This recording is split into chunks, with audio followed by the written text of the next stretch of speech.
C'est un nouveau rebondissement dans les affaires du milliardaire Vincent Bolloré en Afrique. 11 ONG ont déposé plainte contre son groupe ce mardi pour recel et blanchiment d'argent. Elles l'accusent de pratiques anticoncurrentielles et d'abus de position dominante dans le secteur portuaire de certains pays africains. Alors que faut-il savoir des activités de Bolloré en Afrique et de quoi est-il accusé? Salut, c'est Hugo, j'espère que vous allez bien et c'est donc le sujet que l'on a décidé de mettre à la une de l'actualité. Alors pour la première fois, une dizaine d'organisations basées au Togo, en Guinée, au Ghana, en Côte d'Ivoire ou encore au Cameroun, réunis sous le collectif Restitution pour l'Afrique, ont mené une enquête de terrain dans ces 5 pays donc pour analyser comment le groupe Bolloré a acquis et géré d'importantes concessions portuaires ces 20 dernières années. Et par concession portuaire, ici on parle donc de contrats qui ont été accordés par des États africains au groupe Bolloré, afin que le groupe Bolloré gère et exploite des ports maritimes. Suite à cette enquête, les ONG ont donc décidé de porter plainte ce mardi auprès du parquet national financier français contre le groupe Bolloré, ainsi que contre son ancien PDG Vincent Bolloré et son fils Cyril, le tout dans l'objectif qu'une enquête pénale soit ouverte et qu'il y ait un procès. Et à noter que le parquet national financier a déjà requis un procès pour corruption contre Vincent Bolloré. On aura l'occasion d'y revenir. Alors avant de revenir dans le vif du sujet, ça me paraît déjà important de revenir un petit peu sur le groupe Bolloré et la présence du groupe Bolloré en Afrique. Alors Vincent Bolloré, il est surtout connu aujourd'hui pour être propriétaire de Canal+, de C8 aussi qui a fermé entre-temps, d'être donc un investisseur et un propriétaire de médias, on peut aussi parler de CNews. Mais le groupe Bolloré, c'est donc une multinationale française qui est historiquement spécialisée dans le transport et dans la logistique. Elle existe depuis la fin du 19e siècle. Mais l'expansion du groupe en Afrique a véritablement commencé dans les années 80 sous l'impulsion de Vincent Bolloré qui a repris la société familiale en 1981. Alors je vous passe les détails, mais le groupe Bolloré a acquis de nombreuses entreprises spécialisées dans le transport et dans la logistique. Le groupe a aussi investi de façon massive dans le secteur ferroviaire. Et en 2008, toutes les activités sur le continent africain du groupe ont été regroupées sous la marque Bolloré Africa Logistics, ce qui lui a permis d'asseoir véritablement un empire logistique et portuaire, donc vous l'aurez compris, sur le continent africain. À son apogée, Bolloré Africa Logistics était présent dans 46 pays d'Afrique et employait environ 20 000 à 25 000 personnes sur le continent. Et concrètement, Bolloré a donc contrôlé pendant des années plusieurs ports stratégiques comme ceux de Dakar au Sénégal, d'Abidjan en Côte d'Ivoire, Douala au Cameroun, Lomé au Togo ou encore Conakry en Guinée. L'entreprise obtenait des concessions à long terme avec donc pour objectif d'exploiter et de moderniser ses ports, ce qui lui assurait forcément une position dominante de quasi-monopole sur ce secteur-là. Les activités africaines étaient un élément important du groupe Bolloré. Pour vous donner un ordre de grandeur, en 2021, elles représentaient environ 2 milliards d'euros de chiffre d'affaires. C'est environ 10% des revenus du groupe Bolloré. Mais le truc, c'est que cette domination, elle a suscité beaucoup de critiques et de suspicions, et c'est donc ce qu'on va voir ici. Alors pour finir quand même l'histoire sur le contexte, en 2022, Bolloré a vendu Bolloré Africa Logistics pour 5,7 milliards d'euros à l'entreprise MSC. C'est une vente qui a marqué le retrait progressif de Bolloré du marché africain. Au passage, selon le collectif d'ONG RAF, cette vente constitue un acte de blanchiment car elle aurait permis selon eux à Bolloré de tirer des bénéfices colossaux, des bénéfices d'actifs obtenus frauduleusement. Et on en vient donc là naturellement à la question des accusations. Les ONG accusent le groupe d'avoir en fait noué des relations privilégiées avec plusieurs responsables politiques africains, ce qui aurait permis d'obtenir des concessions portuaires majeures, mais le tout sans appel d'offres, donc sans donc un appel public où n'importe quelle entreprise peut candidater pour essayer de remporter ce marché public. Là, ça se serait donc passé souvent sans appel d'offres et souvent en échange de soutien financier et politique. C'est donc cette question de recel présumé, donc le fait de garder, utiliser ou acheter un bien en sachant qu'il a été obtenu illégalement. Et l'ONG accuse le groupe pour le Cameroun, le Ghana ou encore la Côte d'Ivoire. Il y a aussi des accusations de blanchiment présumé pour le Togo et la Guinée. Il faut savoir que c'est pas la première fois que le groupe fait l'objet de telles accusations. La plainte d'ailleurs, elle s'appuie sur des précédentes enquêtes. En 2018, la justice française a même mis en examen le groupe Bolloré et Vincent Bolloré lui-même pour des faits présumés de corruption d'argent public étranger liés à l'obtention donc de certaines concessions portuaires en Afrique de l'Ouest. L'enquête a par ailleurs révélé que la filiale de communication de Bolloré aurait fourni à prix cassé des services de conseil électoral à des dirigeants africains africains afin de les aider à gagner des élections, le tout en échange de la gestion des ports une fois qu'ils seraient au pouvoir. Alors pour éviter un procès, on peut noter que le groupe Bolloré a signé en février 2021 une convention judiciaire d'intérêt public avec le parquet national financier.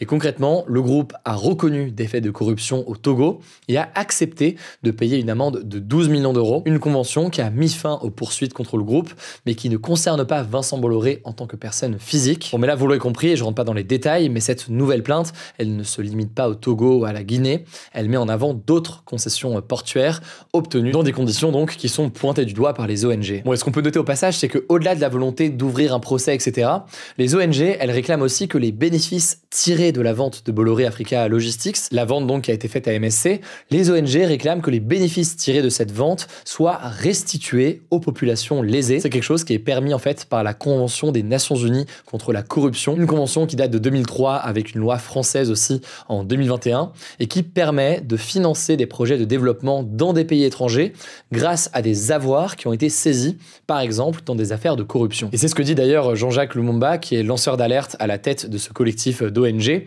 Je le cite, « Cet argent, c'est moins d'hôpitaux, moins d'écoles, moins de routes, moins de projets d'infrastructures sur le continent africain donc et dans les pays qu'on a eu l'occasion d'évoquer aujourd'hui. » Bref, là, il y a donc le dépôt de plainte. On va voir à quoi ressemble tout ça dans les prochains jours, mais ça me paraissait intéressant et important de faire un point sur le sujet. Je vous mets des liens en description pour en savoir plus. Je vous remercie au passage parce que vous êtes de plus en plus nombreux à suivre ce format. Donc merci pour vos commentaires et merci pour vos messages de soutien ces derniers jours. Je vous laisse avec Samy pour les actualités en bref et je reviens juste après. Merci Hugo et bonjour à tous. On commence avec cette actu. Une trêve limitée aux infrastructures énergétiques en vue d'un cessez-le-feu total a été actée ce mardi lors d'un échange téléphonique entre Donald Trump et Vladimir Poutine. Le président russe a accepté que 175 prisonniers de guerre soient également échangés ce mercredi avec l'Ukraine. Peu après la fin de l'appel entre les deux dirigeants, de nombreuses explosions ont cependant eu lieu en Ukraine et notamment à Kiev, sa capitale. Le président ukrainien Volodymyr Zelensky a affirmé qu'il s'agissait de frappes sur des infrastructures civiles, notamment sur un hôpital et non sur des structures énergétiques comme convenu. Dans une interview aux médias américains Fox News, Donald Trump a reconnu que les négociations avec Vladimir Poutine étaient difficiles puisque la Russie a l'avantage sur le terrain. De son côté, Volodymyr Zelensky s'est entretenu avec Donald Trump ce mercredi alors que des discussions sur un cessez-le-feu total en Ukraine débuteront ce dimanche en Arabie Saoudite. On suivra ça. Deuxième actu au Proche-Orient, au moins 970 personnes ont été tuées dans des bombardements israéliens à Gaza en 48 heures, selon le bilan communiqué par le ministère de la Santé du Hamas ce mercredi à midi. Après quasiment 2 mois de cessez-le-feu entre Israël et le Hamas, Israël a repris une campagne de bombardement sur la bande de Gaza dans la nuit de lundi à mardi. Plus de 49 500 personnes ont été tuées à Gaza depuis le 7 octobre 2023, selon le ministère de la Santé du Hamas, la seule source disponible sur place, mais qui est reprise par de nombreuses ONG. Le premier ministre israélien Benjamin Netanyahou a averti que ces frappes n'étaient, je cite, qu'un début, en affirmant que la pression militaire était indispensable pour libérer les otages. Sur les 251 personnes enlevées par le Hamas le 7 octobre, 58 otages sont encore retenus à Gaza, dont 34 ont été déclarés morts par l'armée israélienne. Le Hamas a appelé à faire pression sur les États-Unis, le premier soutien d'Israël, pour que Israël cesse ses frappes. Le mouvement islamiste palestinien exige qu'Israël soit contraint à commencer la seconde phase de négociation prévue par l'accord de trêve initialement entré en vigueur le 19 janvier. On en parlait hier, la première phase de l'accord de cessez-le-feu qui a expiré le 1er mars a permis de libérer 33 otages israéliens, parmi lesquels 8 étaient morts contre environ 1800 détenus palestiniens dans les prisons israéliennes. La deuxième phase, qui devait commencer début mars, prévoit notamment un cessez-le-feu permanent et le retrait israélien de Gaza, mais Israël demande une extension de la première phase jusqu'à la mi-avril et exige la démilitarisation de Gaza et le départ du Hamas avant d'accepter cette deuxième phase. L'armée israélienne a également annoncé ce mercredi dans un communiqué avoir débuté des opérations terrestres ciblées dans le centre de la bande de Gaza et dans le sud, le but étant, je cite, d'étendre la zone de sécurité afin de créer une zone tampon partielle entre le nord et le sud de la bande. On n'a pas beaucoup plus d'infos sur le sujet, on en reparle dès demain. Troisième actu, en France, le temps d'attente aux urgences pour une prise en charge est de plus en plus longue depuis 10 ans selon une enquête du ministère de la Santé dévoilée ce mercredi. En 2023, la moitié des patients est restée plus de 3 heures entre le moment de l'enregistrement administratif et la sortie du service,